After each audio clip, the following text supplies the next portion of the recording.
Okay, today we're going to move the next two sections of chapter 5. We have chapter 5, I believe it's section 4. Yeah.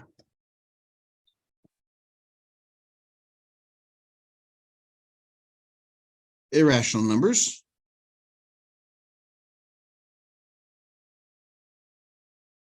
And if we have time, we'll do section 5, which is the properties of mathematics and something called clock addition. We're looking at a different base number system. So first, let's look at this.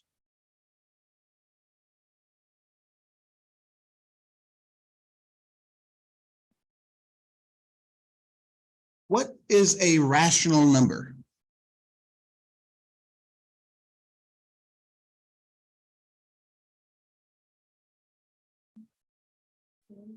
Those are rational numbers. Give me another example. Besides integers.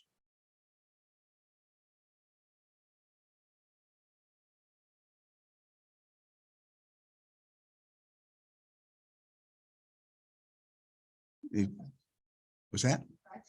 Exactly. That's exactly what it is. A rational number, whenever you hear rationals or ratios, you're talking about fractions or numbers that can be written as fractions.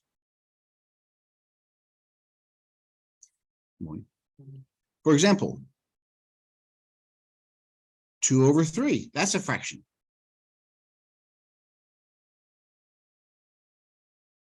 3/2, that's also a fraction, a rational expression. But what's the difference between these two?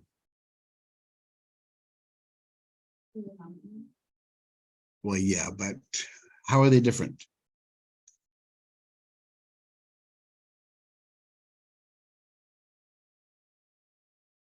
I'll give you the first letters of their names.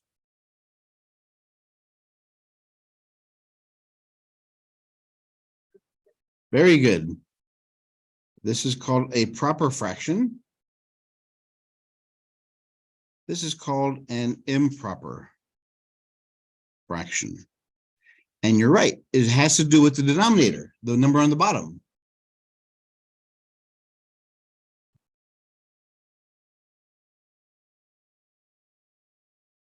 The numerator, denominator. And when you finish with a fraction, you end up with something called a quotient.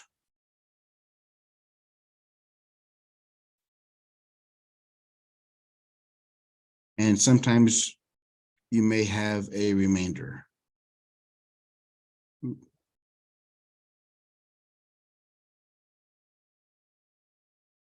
So the answer of a fraction is called a quotient. And if there's anything left over, it's called a remainder.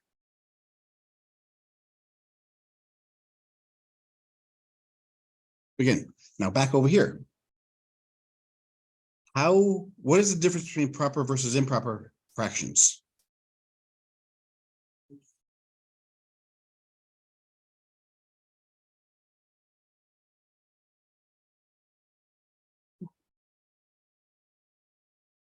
It has to do with the bottom number, yes.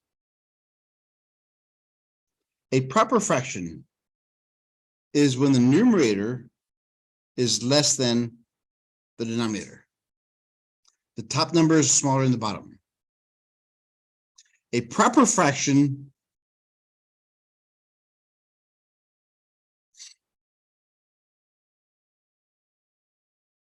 is between 0 and 1.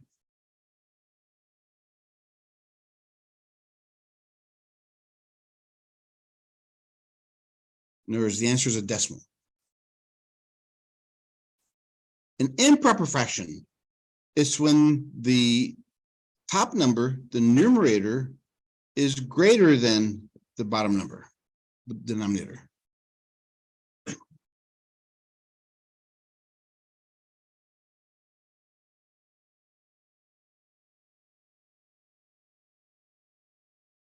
And improper fractions are always greater than 1. I should say the absolute value of them are.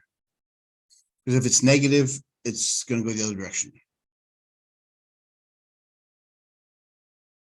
Okay, so those are fractions, and we'll talk about those a little further. What else can be defined as a fraction?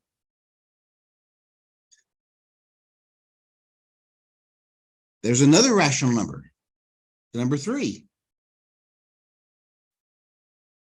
Is it a fraction?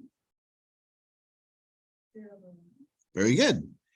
3 is the same thing as 3 over 1.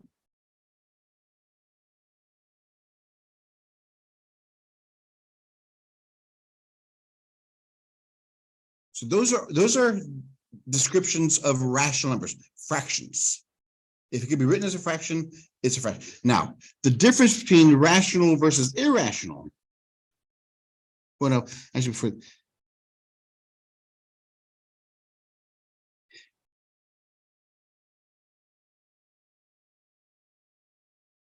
improper fractions should always be changed to what are called mixed numbers.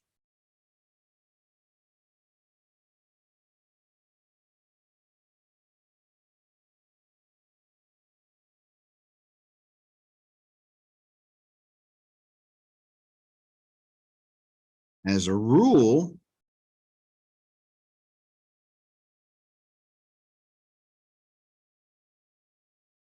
you never want to leave an answer as an improper fraction.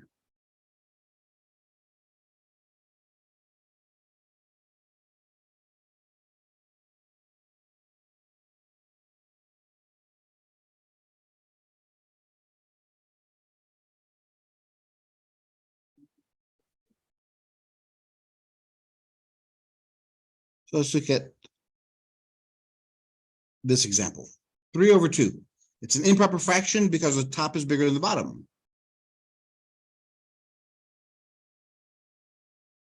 This means the same thing. How many times does 2 go into 3? With how many left over? Right.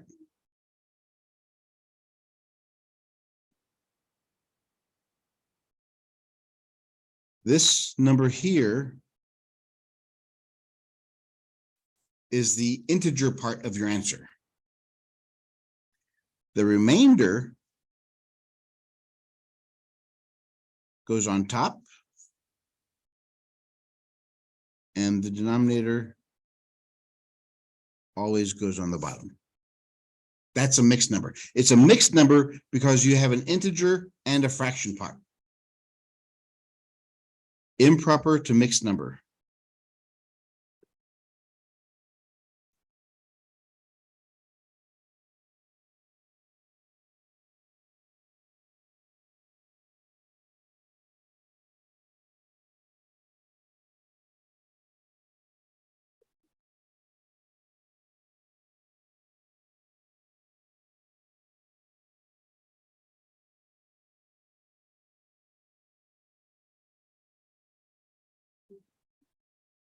Do this one.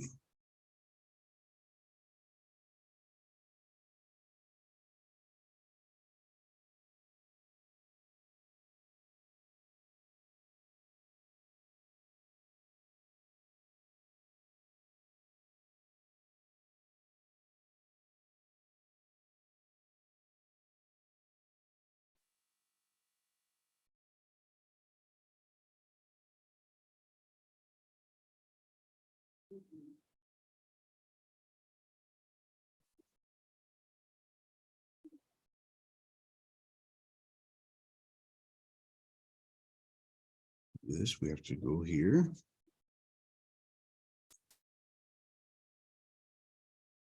How many times does 7 go into 16? 2 times 7 is 14. Subtract those. 16 minus 14 is 2. Can 7 fit into 2? No. So take the top number is our integer. The bottom number will always be the bottom number. and the remainder will go on top.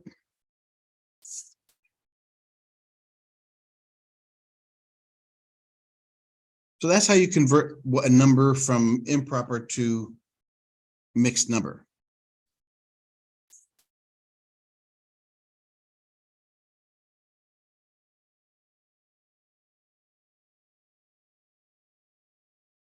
Converting from mixed number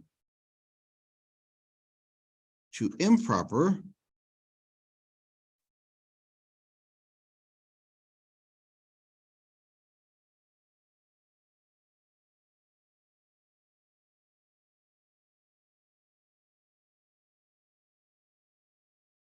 so when you convert from mixed number to improper fraction,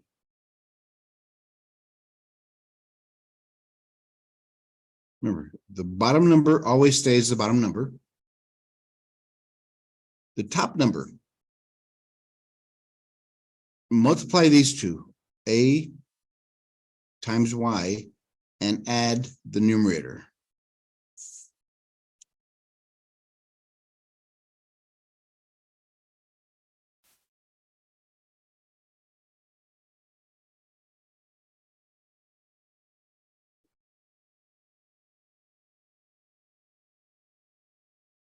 So with this one, following this procedure here, a is 2 times y, which is 7, plus the top number, all over the bottom number.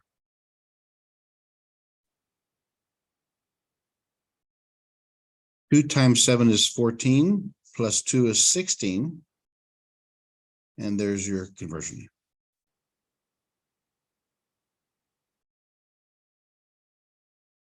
Those are rational numbers.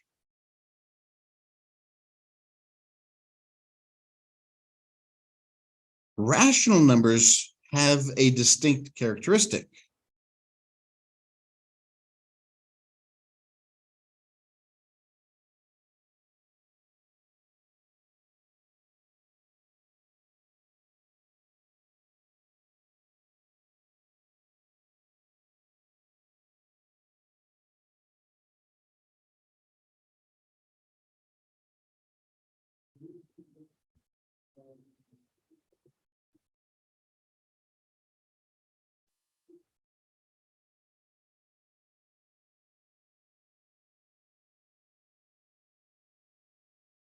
All right.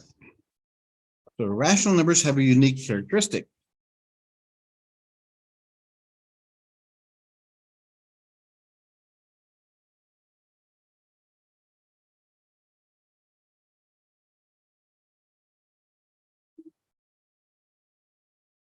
They have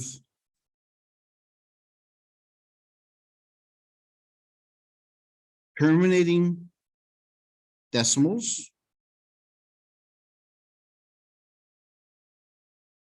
or they have repeating decimals.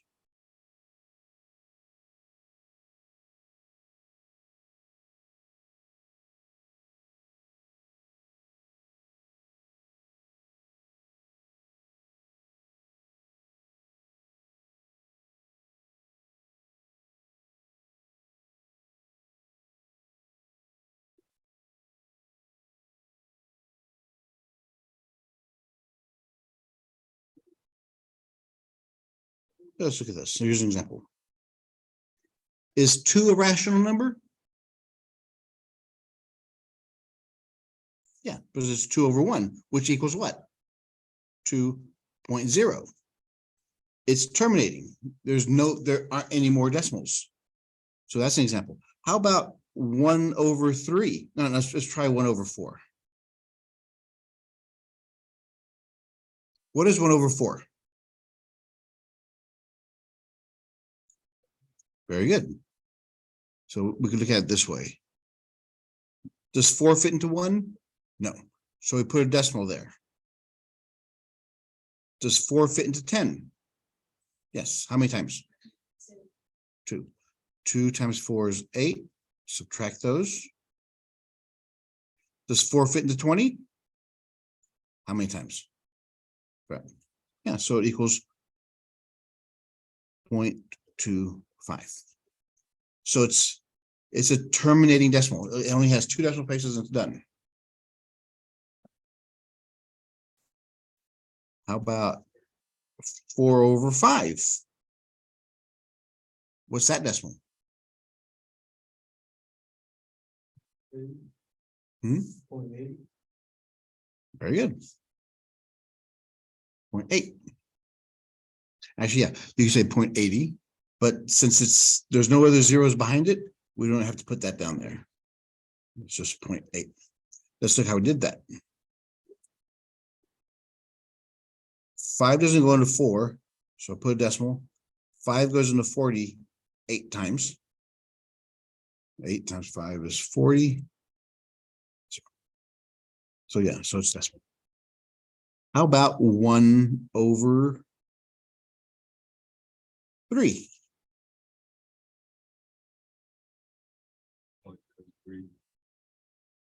You sure? There you go. Yeah, you can't just say 0.33 because it's more accurate than that. You're right. It's going to be 0.3333, and for infinity.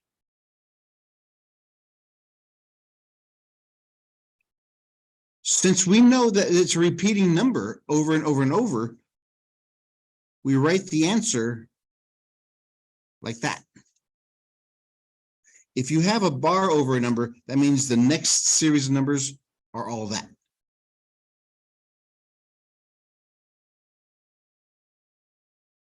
Is there a certain word? This is called a bar.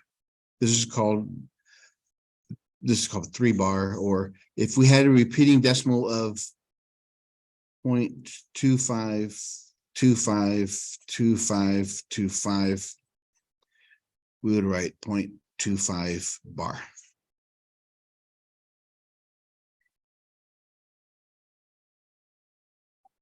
Okay, so that is what a rational number is. If it could be written either as a terminating decimal or as repeating decimal, which allows us now to define irrational numbers.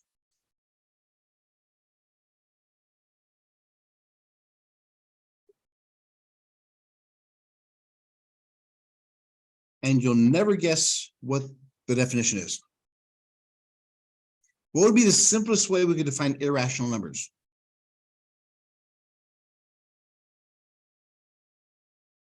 The easiest way. If you had to think of an easy way, even if you were joking about it, how would you say it? An irrational number.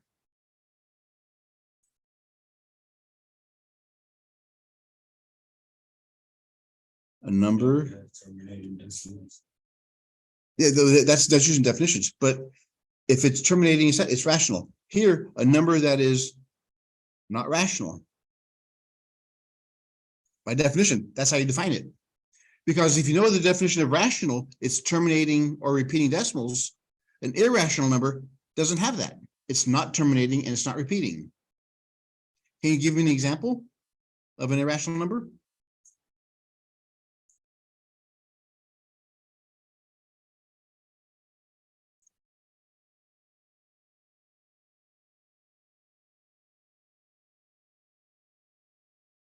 Pi.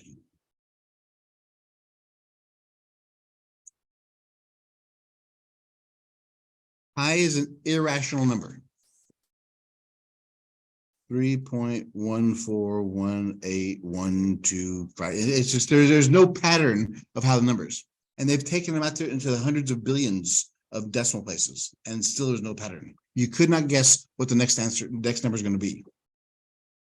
There's another one called E. This is called Euler's number or Euler's constant.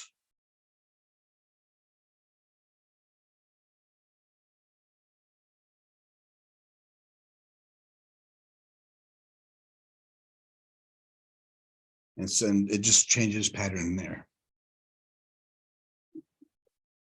We use that in engineering a lot.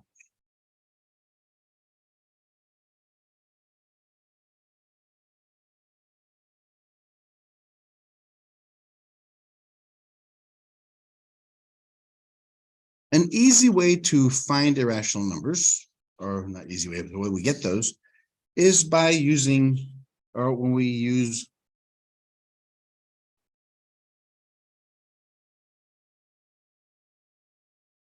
radicals. What is a radical?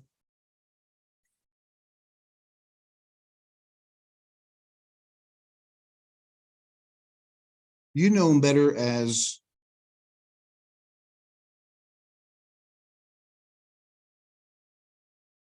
square roots.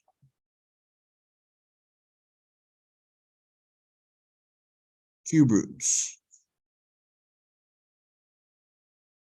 Nth roots.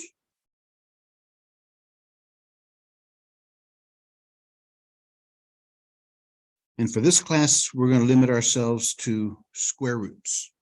But I'm gonna take you over to look at what cube roots are. Once you understand what square roots are, we can extend our logic to cube roots.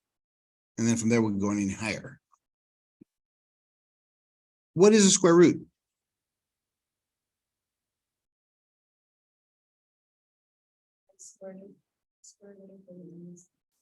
Why is it 7? Very good. You're absolutely correct. The square root of 49 is 7. ¿Por qué?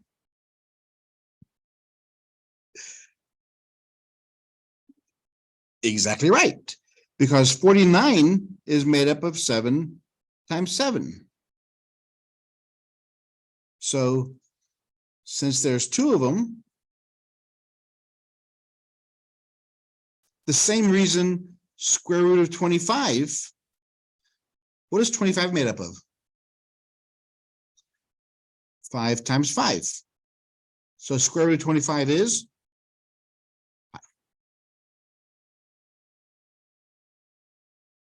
Square root of 9, 9 is made up of 3 times 3. So the answer is, you see a pattern forming here?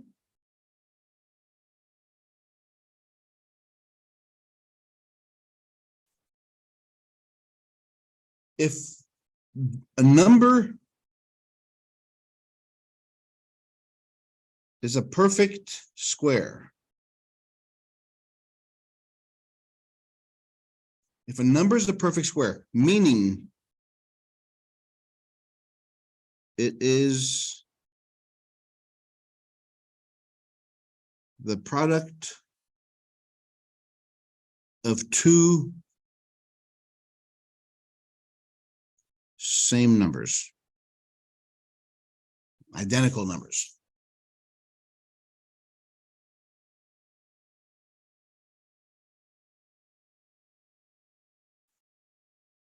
So give me a list of perfect squares.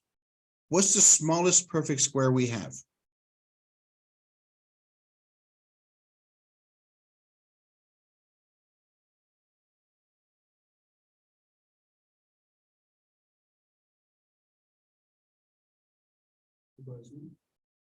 Zero. Zero is the smallest, but 0 times 0 is what? 0. 1. 1 times 1 is 1, but not 2 by 2, 2 times 2, plus 2 times 2 equals. That means 4 is a perfect square. It's made up of 2 times 2. So what's made up of? So this is made up of 0 times 0. This is made up of 1 times 1. This is made up of 2 times 2. How do we find the next one? What is 3 times 3? Next one. Very good. Next one.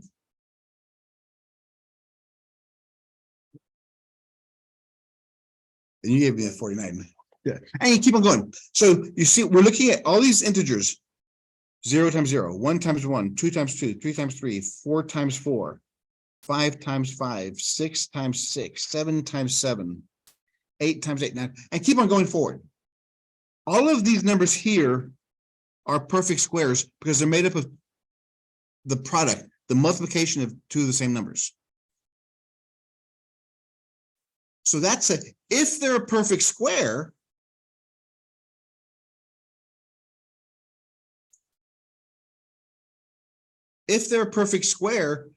what can we determine there? The square root of 121. Is 121 a perfect square? Yeah. Yeah. 11 times 11 is 121. So yeah, this tells you the first step you should do is whenever you get a number, what should you do? Factor it out. So 121, what is that made up of? Is it divisible by 2? Divisible by 3? No, it can't be divisible by 3 because if you add up all these numbers, 1, 2, and 1, it has to be divisible by 3. So it's not. Divisible by 4? No, because it ends in an odd number. 5? No, it doesn't 0, 5. 6, 7, 8. So the only thing this thing goes into is 11 times 11. Since it can be broken down as 11 times 11, the answer is 11.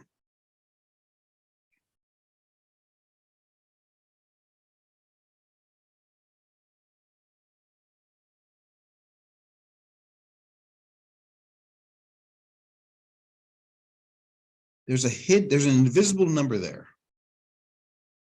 The number right here is called the root.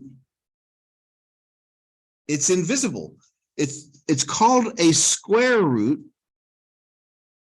because there's an invisible 2 there.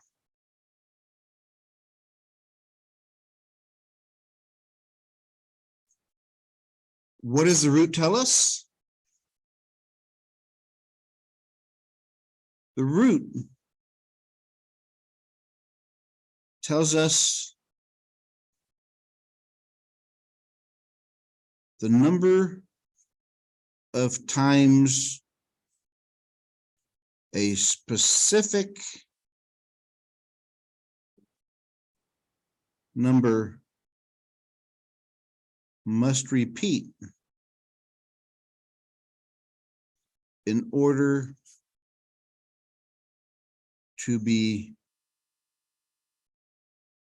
taken out from the radical.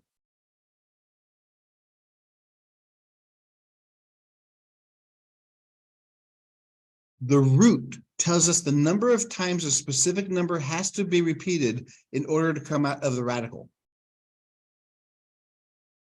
Remember, the radical is that symbol.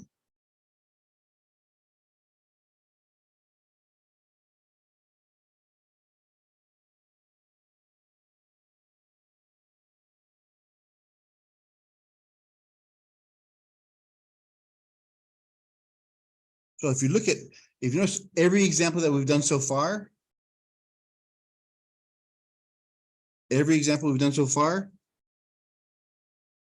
49.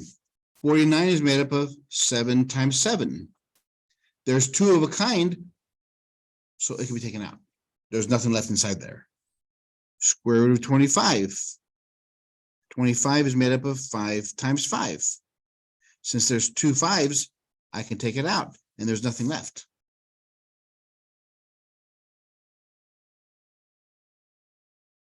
Why is that important to know? Well, let's right here.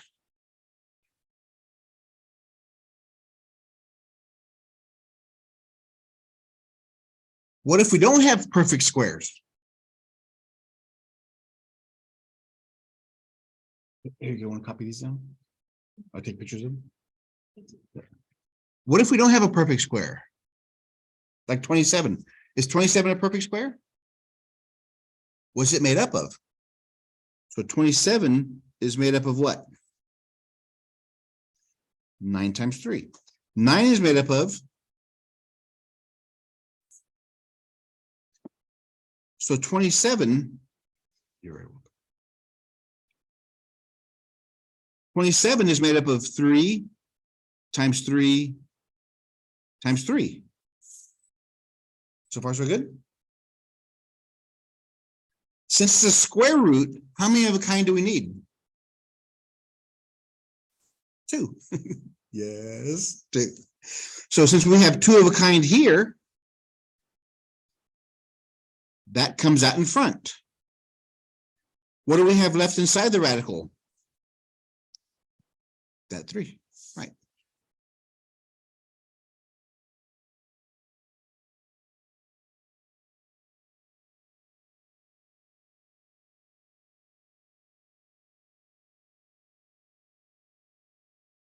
So you see why we learned how to factor and to break numbers into the smallest pieces so we can do this. What about the square root of 64?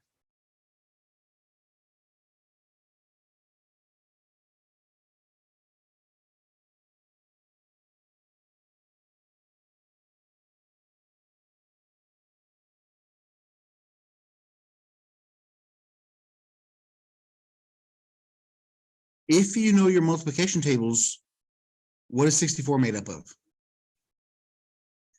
Made up 8 times 8. Since we have 2 of a kind, it comes out.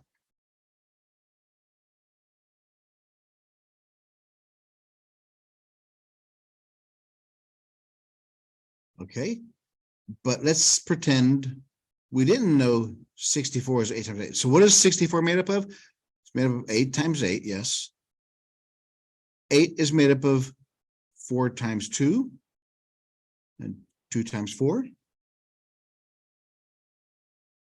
4 is made up of 2 times 2.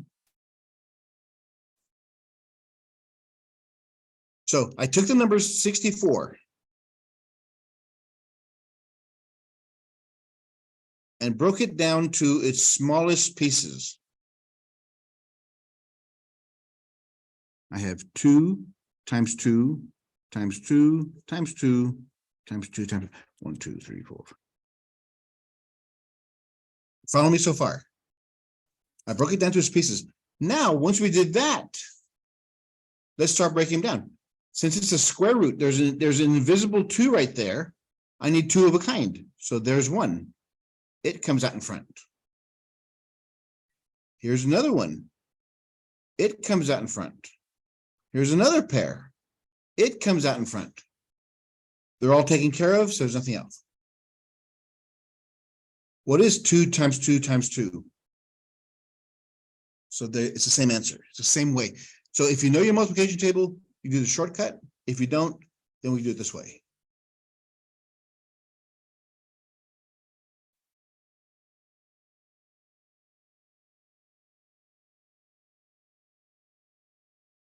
Okay, so let's try this one. Square root of 214.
Okay, so 214. We know since it ends in an even number, it's divisible by 2.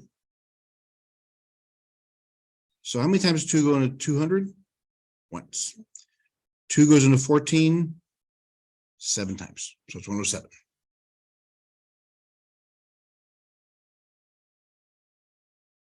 How about this number? 107.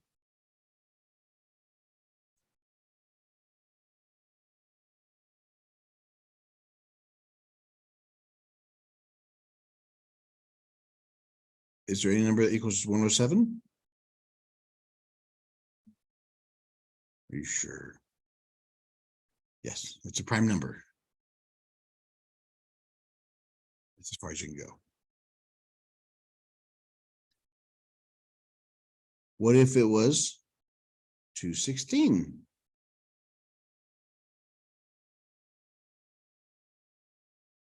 Now, we can't go any further than this.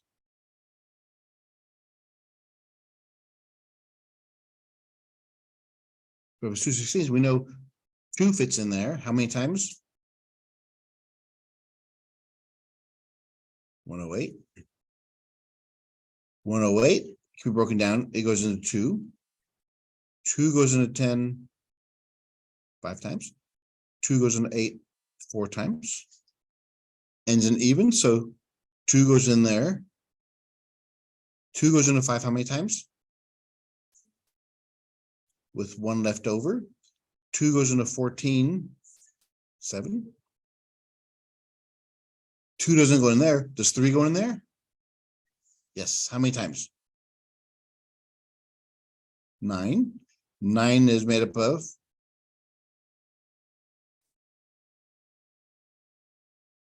we know that 216 is made up of 2 times 2 times 2 times 3 times 3 times 3.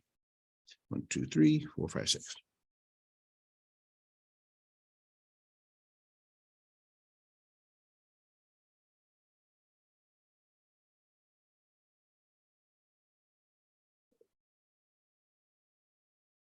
Can we take out any 2s? We look, since this is a square root, we can take out a pair, so that's 1, 2. And we take out 1, 3.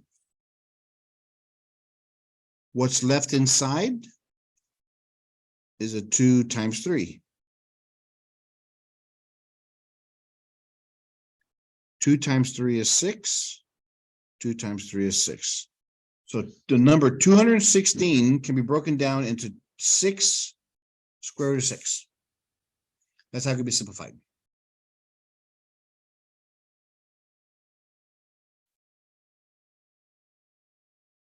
You everybody okay with that?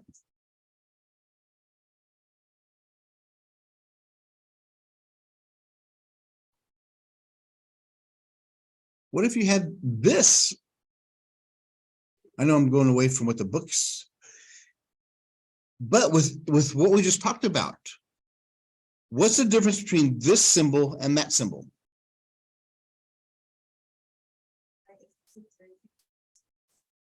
Exactly. Since this is a cube root, we need to have groups of 3 to take them out. 2 times 2 times 2 times 3 times 3 times 3. Here's 3. This is a cube root. Here's 3 2s, so it can come out. Here's 3 3s, it can come out, and there's nothing left. So the answer is 6. That's the only change that we have to worry about now. Remember, the root tells you how many of a kind do you need before you can take it out. The root tells you how many of a kind do you need. So if it said 5, I would need 5 2s to take it out. If not, it stays inside there.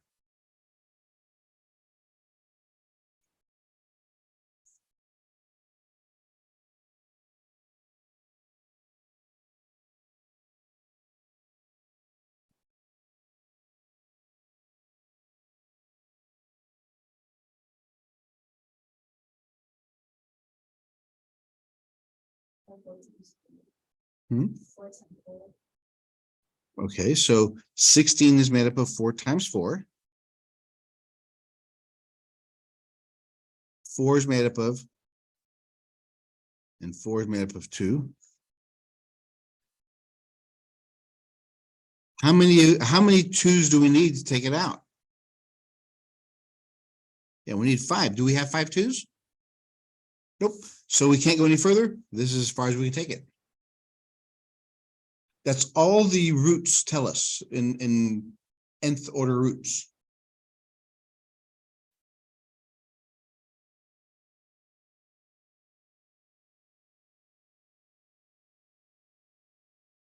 So far, so good.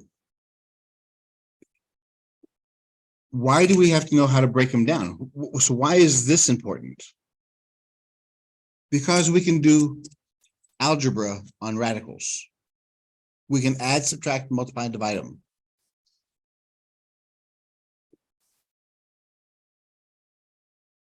We'll call this part the algebra of radicals.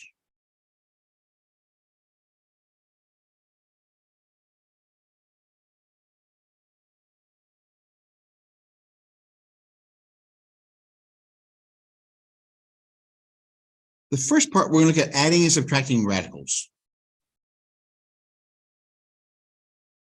We're going to add and subtract radicals.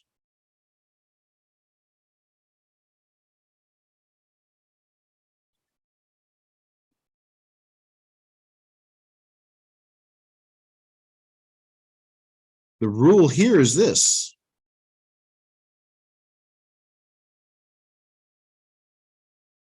Combine like terms.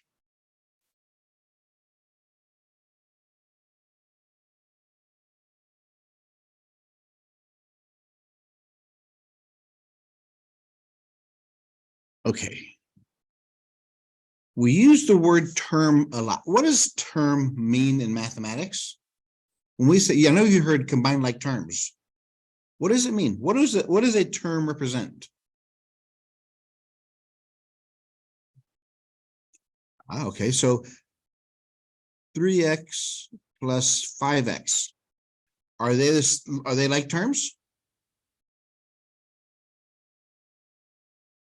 Not because of what we just said, not because of the numbers 3 and 5. The terms, a term is anything separated by a plus, minus, or equal sign.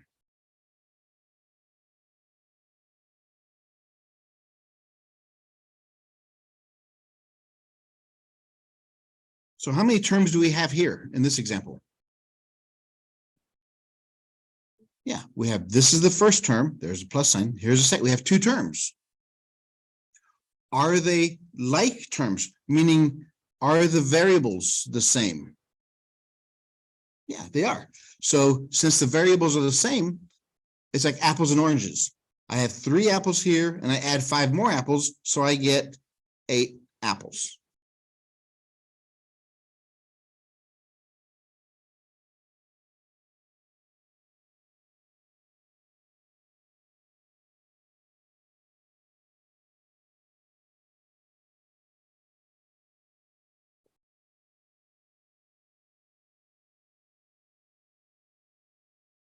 Are these two like terms?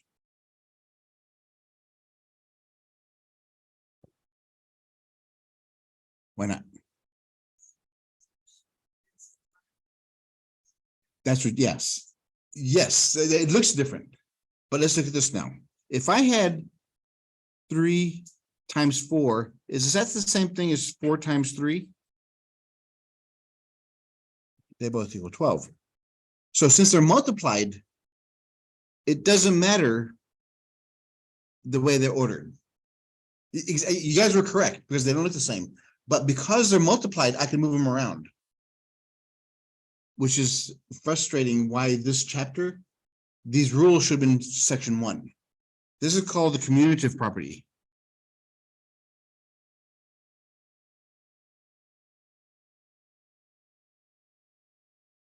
Of multiplication.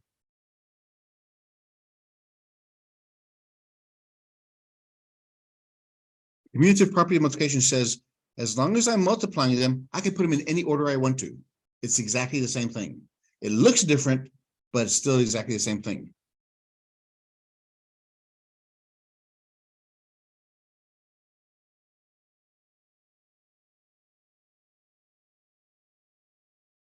So this number can be written as 4xy plus 5xy. I can move them around. They're exactly the same thing. So I have xy, xy. How many xy's do I have?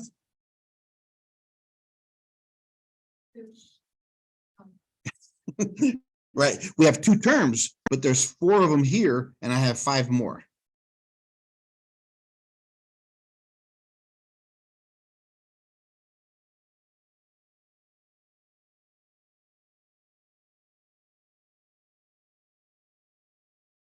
What is this number in front called?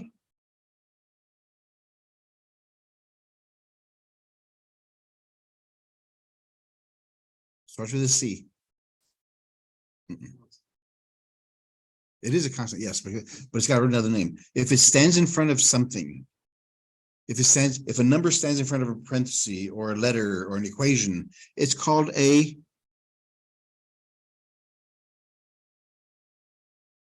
coefficient.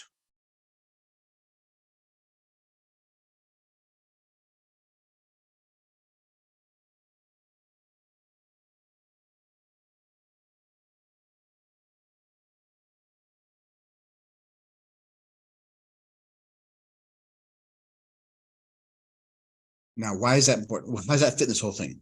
Well, if you noticed, whenever we do any equations with terms, number terms, are they like terms? The only thing it changes are the coefficients. XY never changed. It's still XY. X's didn't change. The only thing you combine are the coefficients.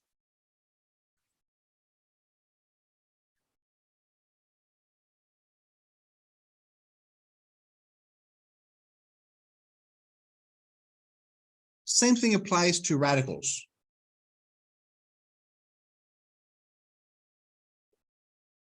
Can I combine these two? Are they like terms? Yeah, because they're both radical 2's. I have 3 of them here, and I have 5 more, so I have a total of how many? 8.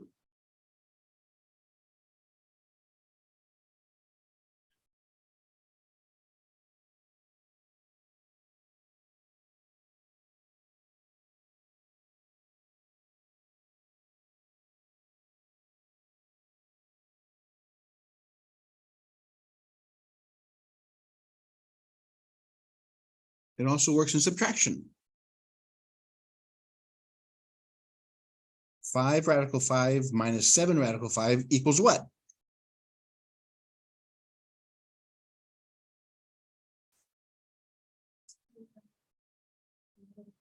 -2, because 7 is bigger than 5. Very good. Because 7 is bigger than 5, and it's negative. Its answer is negative.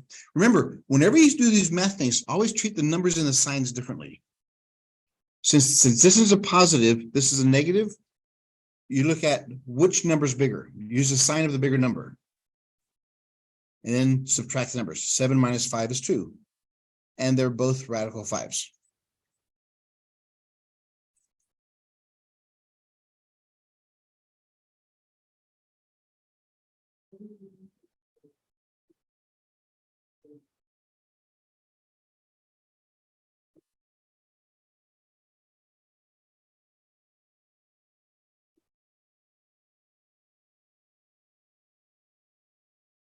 Then you combine these two.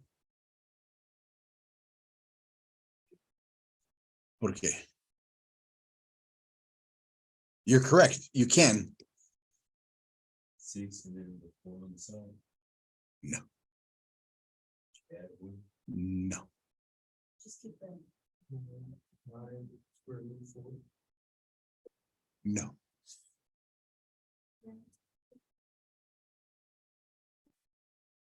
Order of operations still always applies. Is there any special operation here? Well, this is a special operation, isn't it? What's the square root of 4? 2. So this is 6 plus 3 times 2. Order of operations. Can we do any special operations? No, I can't do anything there. So what is 3 times 2? 6 plus 6 is 12. The order of operations still applies.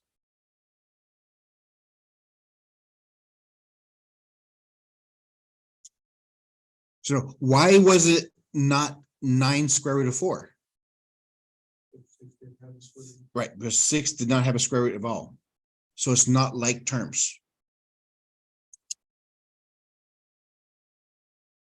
So whenever you have radicals, work those out first. Simplify them as far as you can.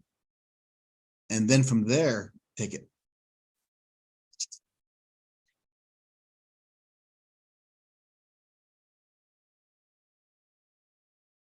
Let's look at some more and make some more examples.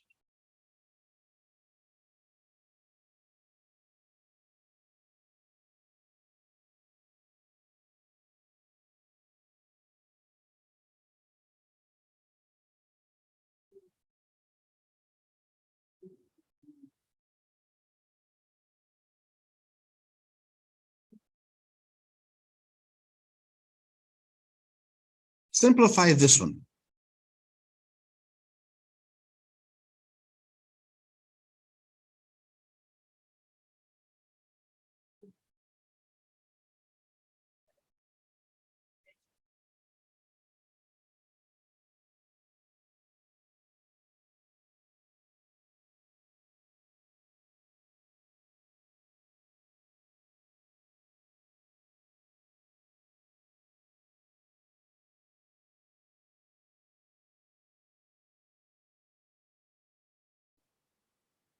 You need paper?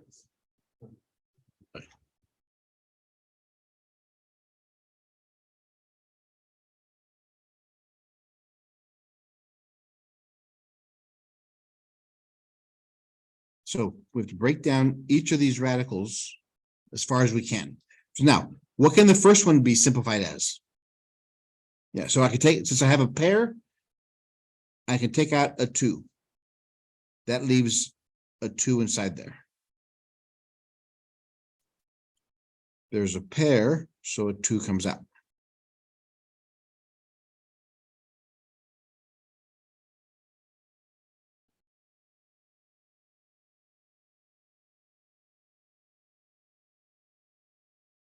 So far, so good.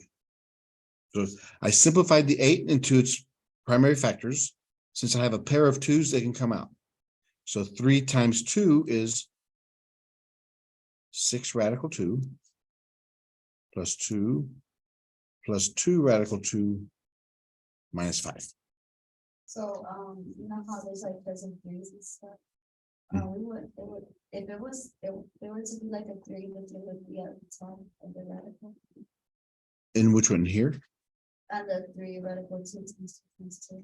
No, this is that only applies if it's inside the radical. If it's outside, we just multiply like I normally would. If this was a 3, it'd still be 3 times 3.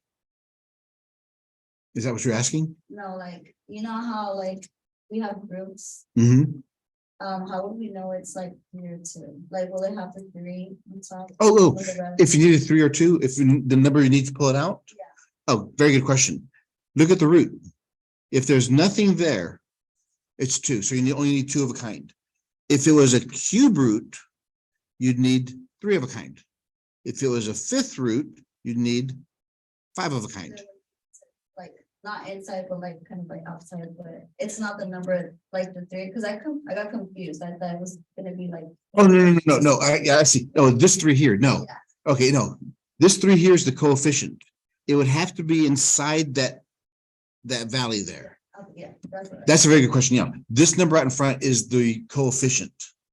And since there's nothing inside the V right here, it's just 2.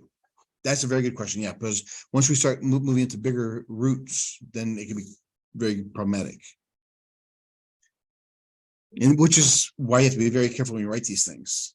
Because if I wrote that 3 any closer to there, then you could get confused. So 3 times 2. Now, can we combine any like terms? Yeah, these 2. So I add the 6 plus 2 is 8 radical 2s. I have 6 of them here. I have 2 more, so I have 8 radical 2s. Now the numbers. 2 minus 5. Yeah, since 5 is bigger, the answer is negative. 5 minus 2 is 3. And there's your answer.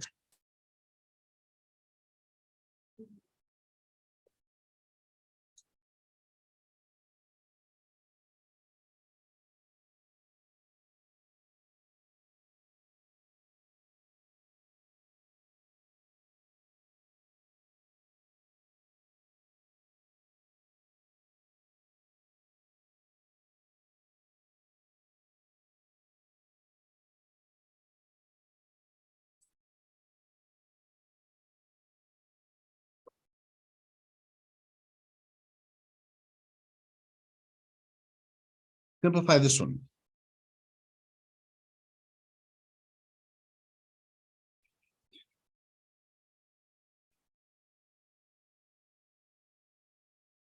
Once you get used to doing these things, remember you look at, since these are square root symbols, are they perfect squares? Is 9 a perfect square? Yeah, so square root of 9 is what? It's 3. 3 times 3. You're right, it's 3. Square root of 4 is what? 2. Yes, I mean, you could have done 9 is made up of 3 times 3. 4 is made up of 2 times 2. So this becomes a 3, this becomes 2. Now we multiply. 5 times 3 is 4 times 2. 15 minus 8 plus 3. There's your answer. Were you all at least going the right direction? It just takes time. It just takes practice.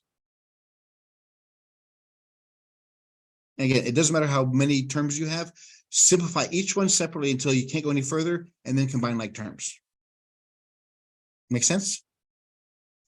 That's adding and subtracting. The same rules for each one. Let's look at multiplication division.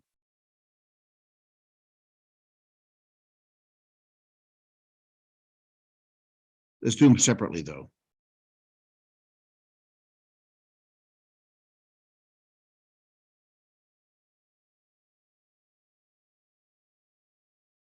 Multiplication of radicals.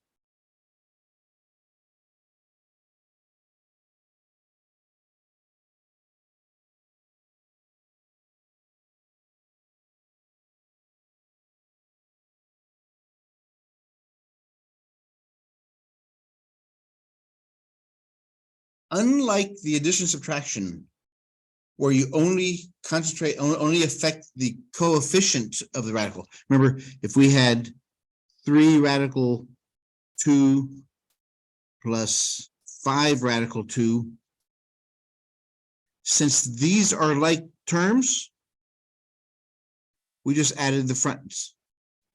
3 plus 5 radical 2, which makes it 8 radical 2.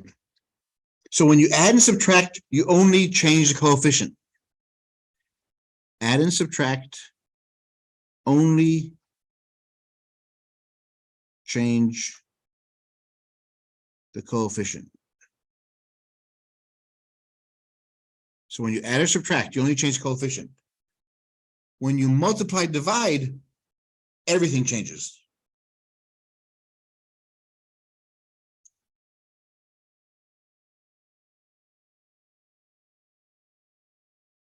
When you multiply or divide, everything changes. Or can change.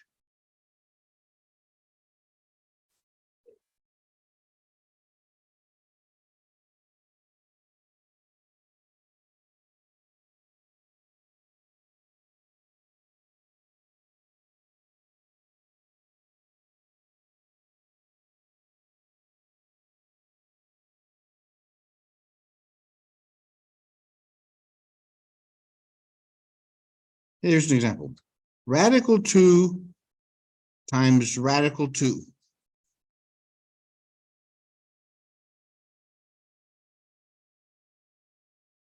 We're going to look at this from 2 different ways.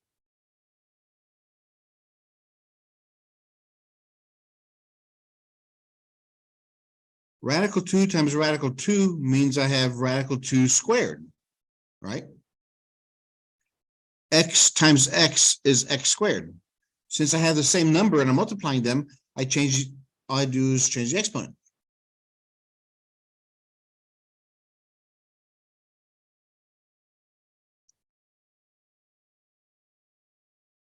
Well, the square and the square root, the 2 here, they cancel. I'll show you that a little later.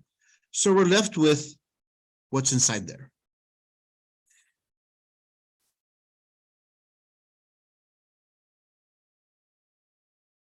I should have done it with 3. There's too many 2's there. So this would be square root of 3 squared. The square root and the square cancel. So we have 3.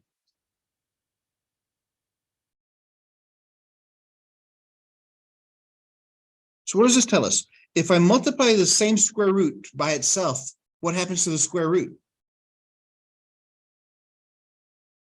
Disappears. Yeah, so if I had square root of 7x times square root of 7x, what would that equal? 49. It's whatever's under there. You were so close. Because since these are the same terms and I'm multiplying, the only thing cancels is the exponent. Whatever stays inside there stays the same. What if you do it two different? Ah, very good. What if I had square root of 2 times square root of 3? This goes the second way I'm going to show you. When you're multiplying radicals, if they're the same root, they're both square roots, I can combine what's inside there.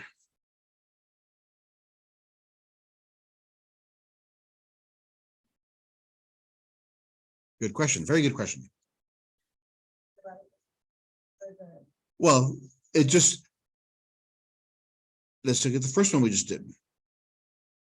Since they're the same square roots, both of them, right? I can combine what's inside there. I have a pair of things, so I can pull it out. Or 2 times 2 is 4. The square root of 4 is 2. Or since I have a pair of 2's, I can pull it out. Square root of 3 times square root of 3 equals 3 times 3. What would that equal? Square root of 3 times 3 is what? 3. So whenever you're multiplying radicals, if they're the same root,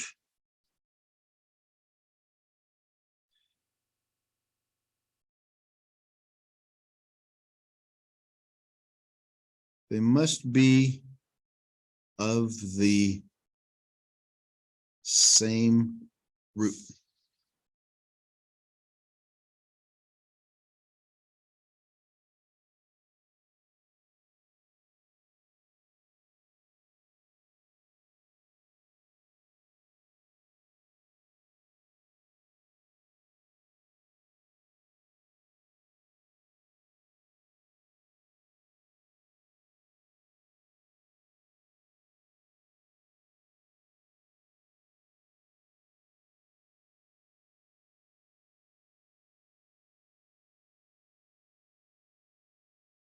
Multiply these two together.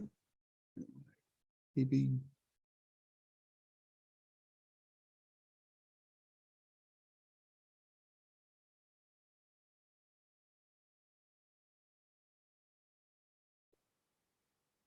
Okay, you can multiply them straight out. You can multiply 6 times 12, and that gives you square root of 72. But that's a lot of work. What I would do if I were you, when the numbers are still small, what is 6 made up of?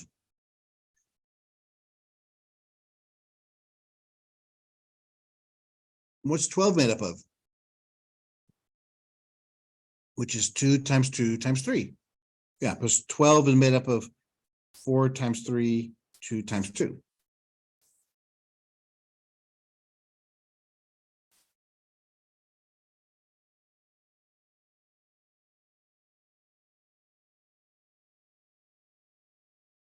Because here,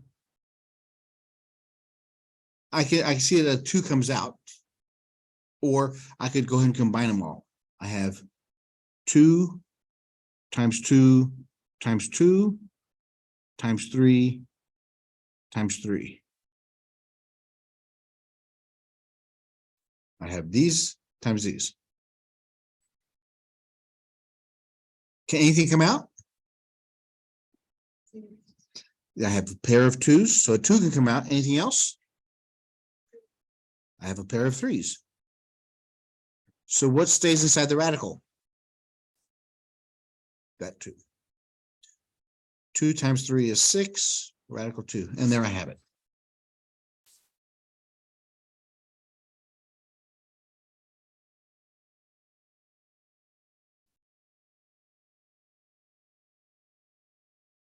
So when you're multiplying radicals, you can break them up first and then combine them, or you could combine them first and then break them up. It doesn't matter.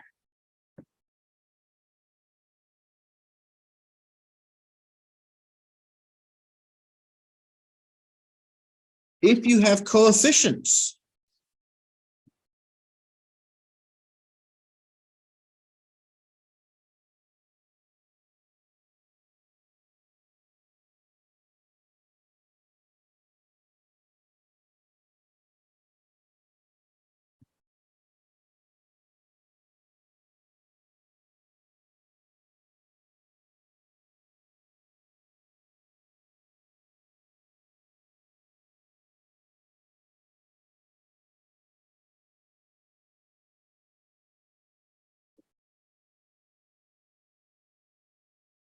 since you have coefficients, work both of these out separately. So 18 is made up of what?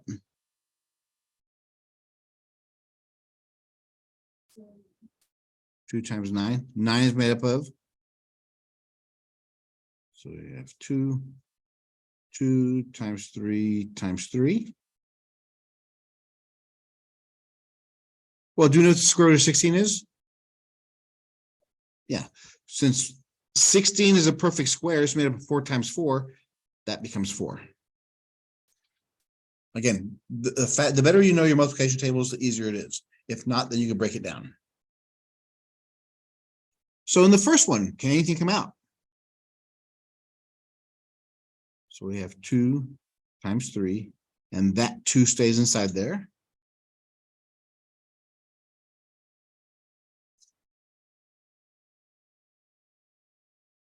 Two times 3 is 6. 3 times 4 is 12.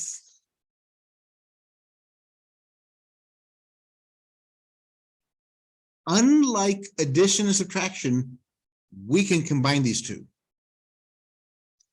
12 times 6 is 72. There's your answer. You can combine coefficients and radicals all you want.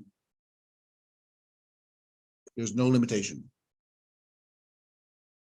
Make sense? Okay. I was going to do a couple more examples, but I want to do the division ones first because that's the only one that has a separate rule. And we'll do a bunch more on Wednesday. Examples of these guys.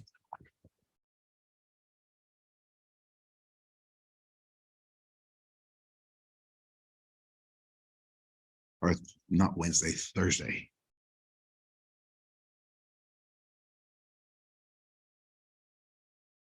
Division of radicals. And nobody should be leaving anyway. You're supposed to have me for 2 hours. So nobody has any class after this. So there's no reason anybody needs to leave early.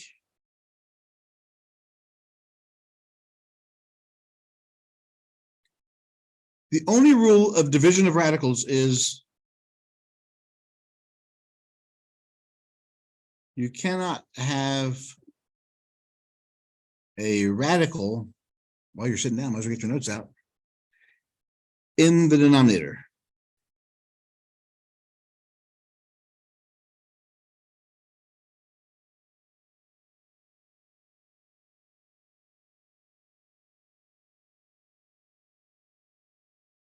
That's the only rule here when you're dividing by radicals.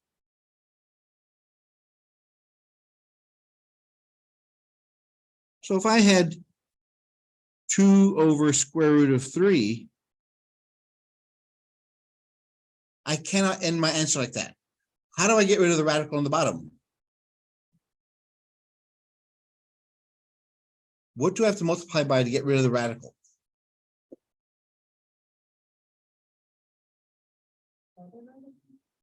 Exactly. Because remember we talked about radical 3 times radical 3 is equal to 3, right?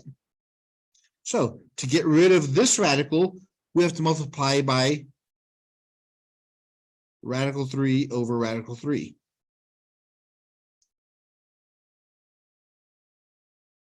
What is radical 3 over radical 3?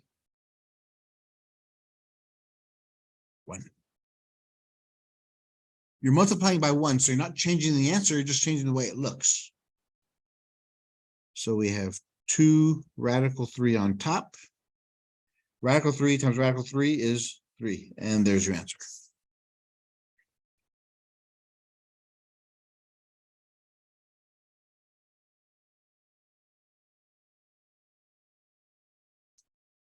You multiply straight across or? Yes. Yes. Yeah, whenever you multiply fractions, you multiply, well, we don't want to cancel anything. If we cancel anything, we're just back the way we were. So we multiply straight across. Good question.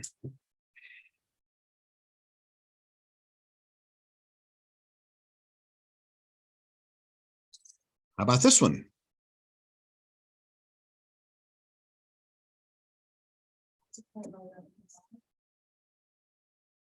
Just radical 5?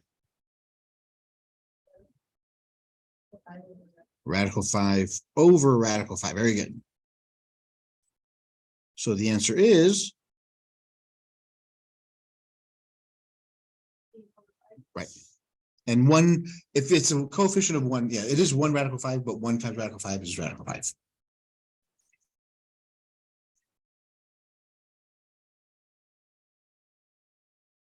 Okay, one more, then we'll do bigger denominators. What's this one going to be?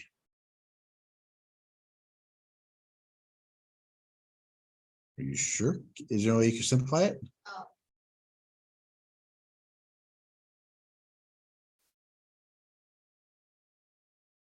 If it's a perfect square, remember that's always the first thing you want to do. See if you can simplify the bottom already. But yeah, it would have given us the same answer. If we had 1 over radical 9 and we multiplied radical 9 over radical 9, 1 times radical 9 is radical 9. Radical 9 times radical 9 is 9.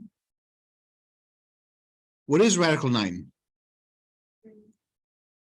3 over 9. 3 goes into 3 once. 3 goes into 9 3 times. So I feel that you have to be very careful. Make sure that you have, you always check to see if it's a perfect square or if it could be simplified. What if it was?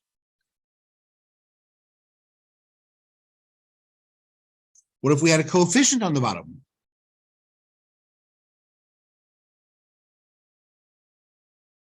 What would you multiply by?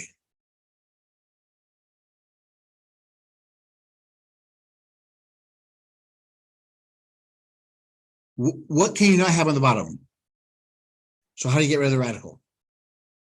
Yep, just radical 5. Radical 5 over radical 5.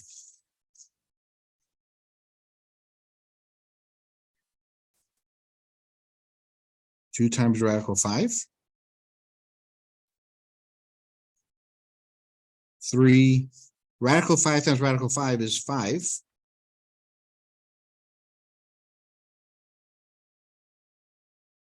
And there's your answer. So don't worry about that 3 on the bottom. Just worry about the radicals. Radical 5 equals 5. 5 times 3 is 15. So far, so easy. So that's if you have. That only works if you have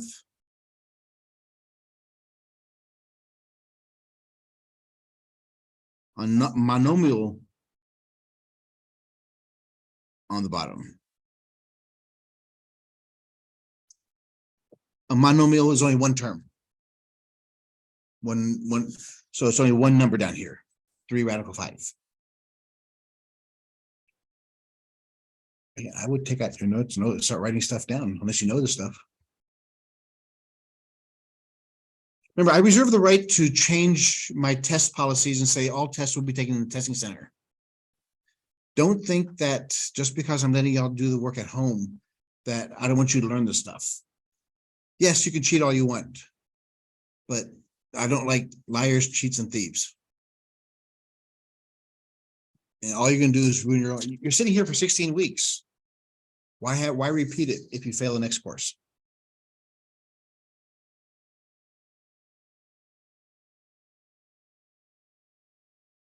If you have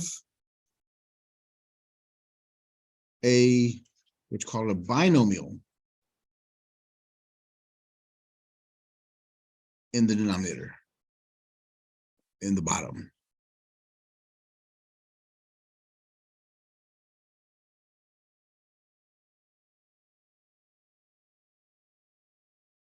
then you must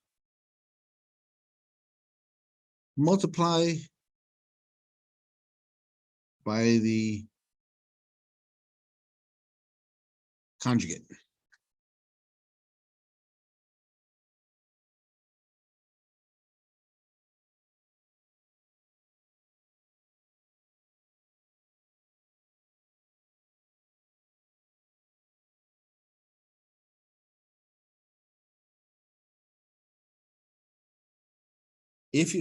Binomial means you have two terms. If you have two terms on the bottom and we cannot have radicals on the bottom, then we have to do this process. Let's first practice these. If I had 2 plus radical 3, if I multiply it by 2 minus radical 3,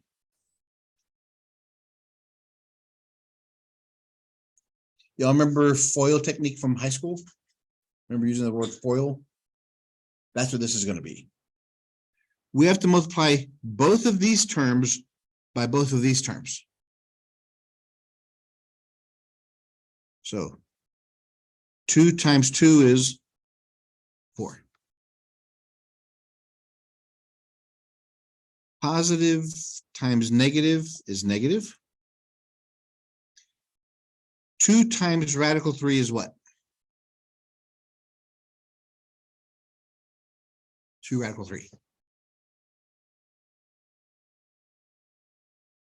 So that's it for the first term.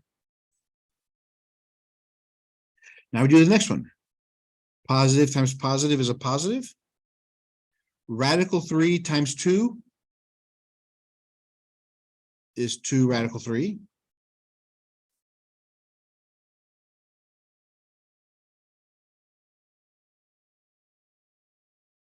Positive times negative is negative. What's radical 3 times radical 3? 3.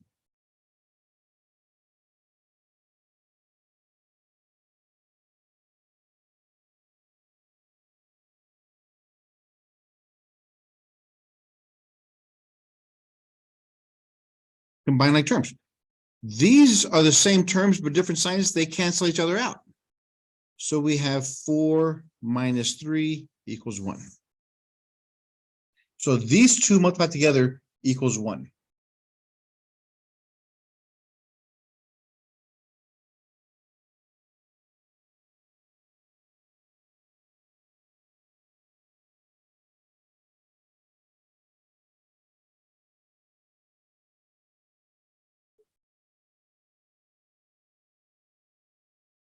Three minus radical 5, 3 plus radical 5.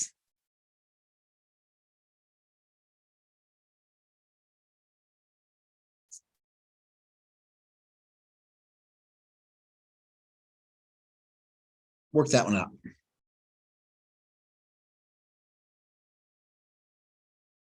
All right, so the first term.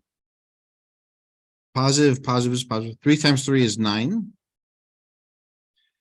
Positive times positive is positive. 3 times radical 5 is what? 3 radical 5. Very good. That's it for that one. Negative times positive is negative. Radical 5 times 3 is very good. 3 radical 5. Negative times positive is negative.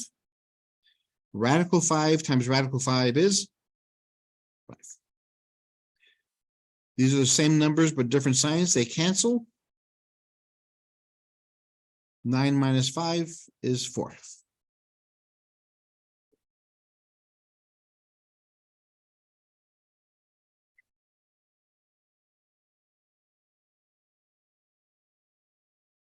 Okay, one more, and then I'm going to show you the shortcut.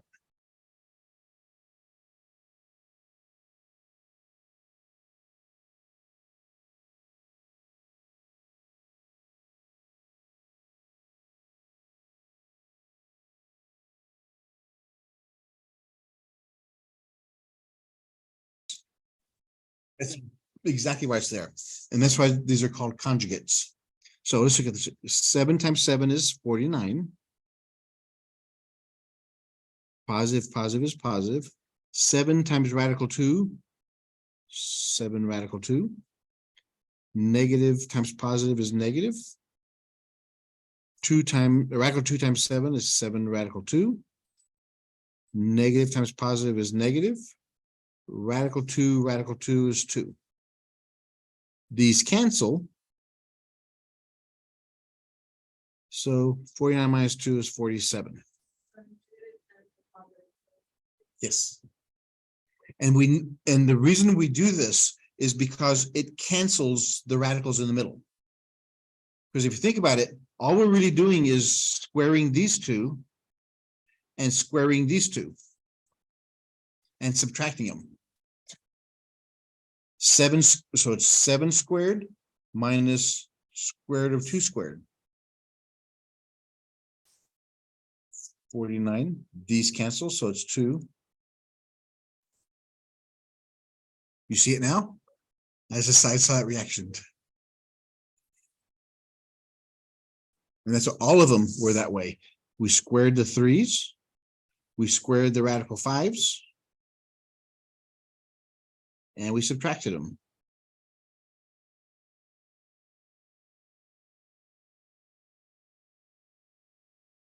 Very good. You saw it. Both of you. So if I give you the next one, then you should take you no more than 3 or 4 seconds to finish it.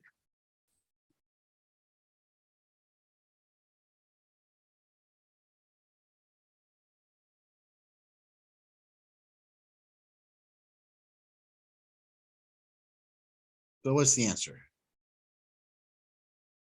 22. Very good. Because take the first number, square it, minus the second number, and square it.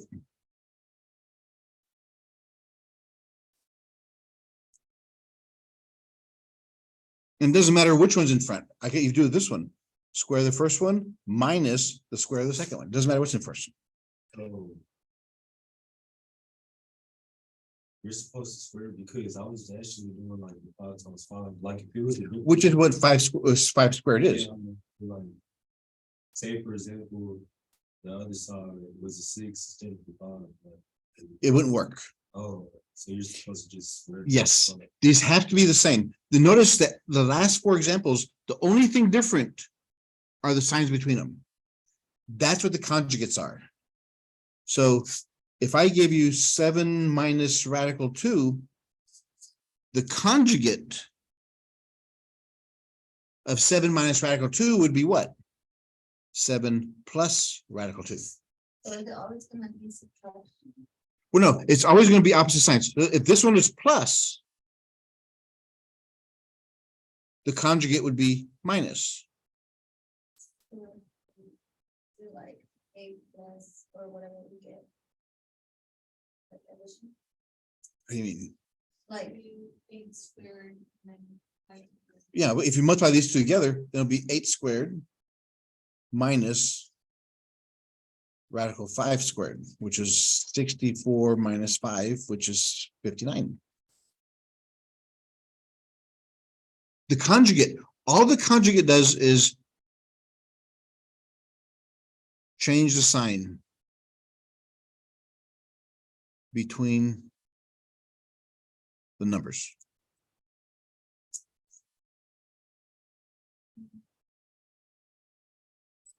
if I gave you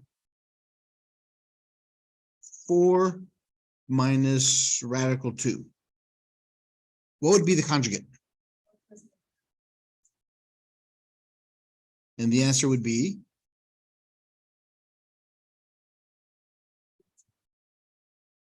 so it's 4 squared minus radical 2 squared, which is 16 minus 2, which is 14. See, that was my question. It's always gonna be, Here? Yes, Yeah. because whenever you multiply by opposite signs, this number times this number will always be a negative answer. Because what happens, if you notice, in every one of these examples we just did, the middle numbers always cancel out. All we're left with is the first and the last numbers, and it's always minus on the last one. Good observation. Yes, it's always only that way. And that's okay. So now why do we have to know that? Is because what if I gave you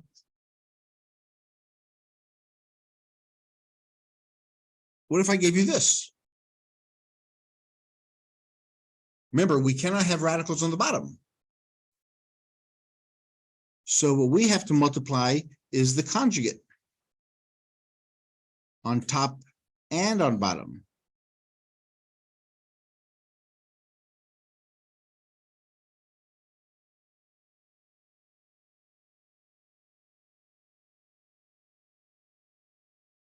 the only time we don't do that is whenever it doesn't have a plus sign or like a subtraction sign in between the two numbers. So if it was like 3 radical 5, it would just be radical 5 It was 3 radical 5. without the No, addition. no, it has to have a plus or minus between there.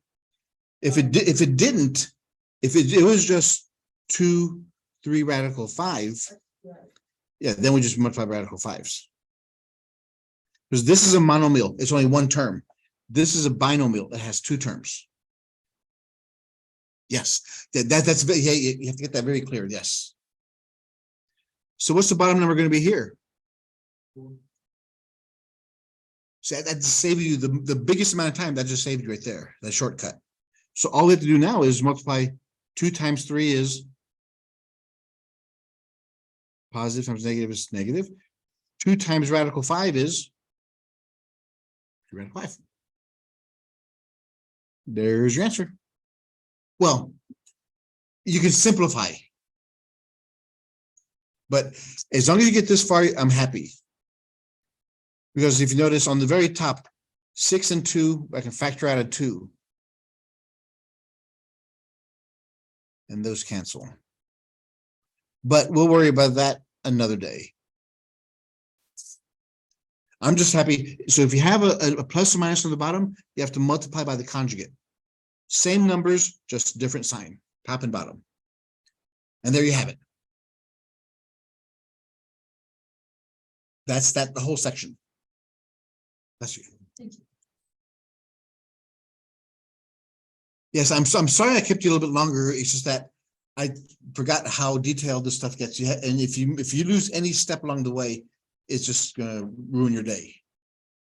So that's why. But from here on out, since you know how to do this now, on Thursday we're going to do order of operations, the properties of radicals and properties of algebra. So we'll do that from here, and then we should finish up this chapter no later than next week.